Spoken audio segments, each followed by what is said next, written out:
ጳውሎስ እኮ ተናግሯል። ሴት ልጅ ለምን ሚሊዮን ጊዜ አትከበር? ኢየሱስ ሞቶ ካልተነሳ ክርስትና ባዶ ነው አላችሁ እኮ። በቃ እግር ጣቢ እኛ እንጠጣለን በክርስትና ለአባ ገብረ ኪዳን። እኔ 10 ጊዜ እግሬን ጣቢ ብትጠጣ ማለት ኢየሱስ አልሞተም። በቃ ይሄኛውን አይቀይረውም። ሌላም ነገር ይፈልጉ ምስልምና ምናልባት የሰረቀ እጅ ይቆራል። በእናንተ ነው የሰረቀ ይሸለማል ይባል። ስትሰርቅ 1 ሚሊዮን ይሰጥ ምን ያደርግልኛል? ኢየሱስ ሞቷል የሚለው ነገር ውሸት ከሆነ እሺ ጊዜ በእናንተ ማለት ሴቶች በቃ ምንም በቃ የሚባጡኛ እስልምና ላይ የምትጠይፏቸው ነገሮች በአጠቃላይ እናንተ ጋር የለም። በቃ ለምናልባት ኦኬ ብዙ ሚስት ማግባት ነው የሚከብዳችሁ። በቃ በእናንተ ብዙ ሚስት አለማግባት ነው። እንደውም አለማግባቱ ክርስቲያኖች 2 ቢሊዮን ክርስቲያኖች አያገቡም። ሶ ዋት ኢየሱስ አልሞተም። አሁን መልሴን ስጠይቀኝ ኢየሱስ አልሞተም ነው መልሴ። ይሄን አይቀይረውም።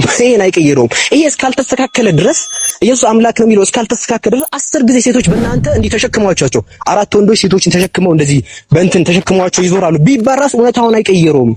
በእስልምና ይሄ ያለ፣ በክርስትና ይሄ ያለ፣ በእስልምና ይሄ ያለ እዳዝም ማተር በቃ 0.0001% አይቀይረውም። ጳውሎስ እኮ ለዛ ነው ጭንቅላት እኮ አለው ጳውሎስ አለ እኮ ኢየሱስ ሞቶ ካልተነሳ ስብከታችን ባዶ ነው አለ። በቃ ሺህ ጊዜ ቢያምር ራሱ ኢትስ ኦቨር አልቋል አለ። እንደዛ ነው ሱረቱ ኒሳ ምዕራፍ 4 ቁጥር 157 ላይ ኢስላም ዘግቶት ባዶ ነው ብሎ ኢስላም ዘግቶላቸዋል። መጀመሪያ ባዶነቱን አጥሩ እስኪ መጀመሪያ እና ኦኬ ይመጣና አንዱ ይመጣል። ኦኬ ወይ አብዱከን በስልምና እኮ እናንተ ጋር ሴቶች ተጨቁነዋል። በዚህ እናወራ ለምን ነው ማወራው? እኔ በቃ እናንተ ጋር ኦኬ እናንተ ጋር ተጨቁኑ እኛ ጋር ተጨቁነዋል። እኔ ግን ገብቼ ማወራ ምንድነው ኢየሱስ አምላክ አይደል? እሺ እዚህ ጋር ስናወራ ኢየሱስ አትሰቀል። ይሄን አይቀይረውም። በቃ ስለዚህ ይሄኛው እዚህ ላይ ስሩ፣ መጀመሪያ እዚህ ላይ ስሩ።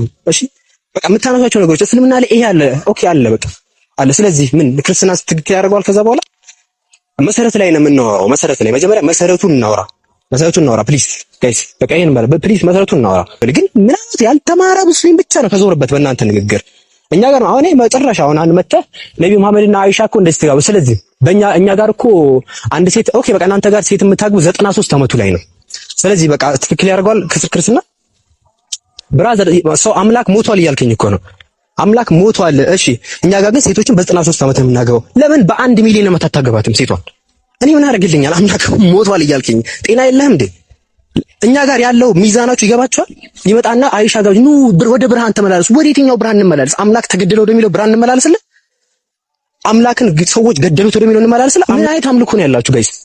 ምን አይነት ወደዚህ እንመላለስልህ? ምንም ነው የማይጠቅመው ይሄ። ክርስቲያኖች ወገኖች እዚህ ያዳመጣችሁኝ ከሆነ እናንተ እኛ ጋር መታችሁ ይሄኛውን እንዳታወሩ። ቀድሞ መሐመድ እንደዚህ ነው የሚያጠልሿችሁ። ለዛ ነው እኛ ጋር ምንም አያወሩም። አንድም ኢፌክት አንዱ ኮሜንት ላይ ጻፈ። ቆይ ሙስሊሞች አያነቡትም እንዴ? ቆይ ለምንድን ነው የተቀመጠ ነው?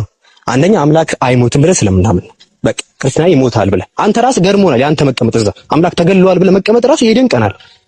ፍጥረት ዓለም ባጠቃላይ የፈጠረው አምላክ ተገሏል ብለህ ያመንክ እንዴ? የትኛው ነብይ አስተምሮ ነው ይሄን? በጀመረ አይታል እኛ ጋር አሁን አይሻ ጋር ብቻ ምናምን ትልቅ ሆኖ እነሱ አምላክ ሞቷል። አንተ ገርመህናል ብራዘር። ወይ አብደህ ነው ወይ ችግር አለብህ። የመጀመሪያ ይሄ ነው። ሁለተኛ ይሄ ፕሊዝ በቃ ብዙ ነገር አለ ማዕዘን ላይ ኤቭሪ ሲንግል ማዕዘን ላይ ክርስትና ሐሰት ነው። ኤቭሪ ሲንግል ስክሪፕቸር የኢየሱስ ስክሪፕቸር የለም ያስተማረበት። ኢየሱስ በምኩራብ ላይ ያስተምር ነበር። አሁን አንድ ክርስቲያን ወላሂ 1 ሚሊዮን ብር ሸልማለሁ ቃል ገባለሁ። ኢየሱስ በምኩራብ ያስተማረው አንድ ትምህርት ካለ ኢየሱስ በምኩራብ አስተማሪ የለም። መጽሐፍ ቅዱስ ቦታ ላይ በምኩራብ ያስተማረው አንድም ጽሑፍ የለም። እዚህ ጋር ችግር አለ። እኛ አምላክ ለኢየሱስ ሰጥቷል። ኢየሱስን ከአምላክ ሰምቼ ነው የምናገረው አለ። በምኩራብ ደግሞ አስተምሮታል። ከአምላክ የሰማውም ንግግር የለም፣ ምኩራብ ላይ ያስተማረውም ንግግርም የለም።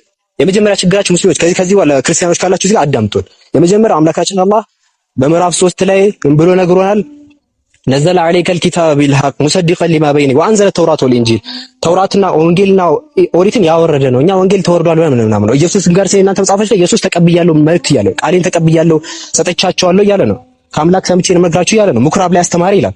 አንዱም ትምህርት የለም። መጀመሪያ ይሄን ትምህርት ሳታመጡልኝ ደብዳቤ እንዴት ነው የምንከተለው? የመጀመሪያ ችግራችን ይሄ ነው። ወቁት አንድ በሉ። የዚህ ላይ አንድ ቀደምት መጽሐፍቶች የሉም ብለን የምናምነው በብርሃን ተመላለስ ስትልም በደብዳቤ ተመላለስ እያልከን ነው። አይገባንም። ሄደ የከበርክ ቴክኖሶ የሚለውን እኛ ጭንቅላታችን አይቀበልም። ይሄንን የመጀመሪያ ነው። ሁለተኛ አምላክ ተገደለ ለኃጢአት ሲል በቃ ይሄን መቀበል አንችልም። በመጀመሪያ ማስረጃ የለውም ከመነሻው። ሁለተኛ አምላክ ነው የሞተው ወይ ሰው ነው የሞተው?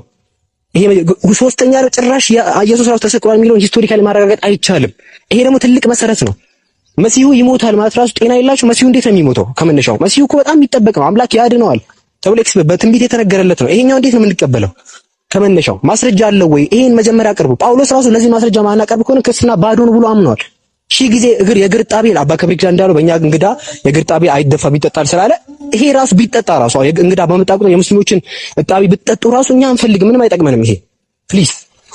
ሶስተኛ አምላክ 3% ነው ማለት ማን ያስተማራቸው? አምላክ 3 ፐርሰንት ነው ያላቸው። 1% ነው። አንድ ምንነትን አንድ ማንነት ነው ያለው። ከአንዱ በቀር ሌላ ማንም የለም ብሎ ጳውሎስ ተናገረ። ከጳውሎስ አይመስል ይሁን ያሳሳታችሁ አካል ራሱ ማን ነው? ፕሊዝ ማን ያሳሳታችሁ?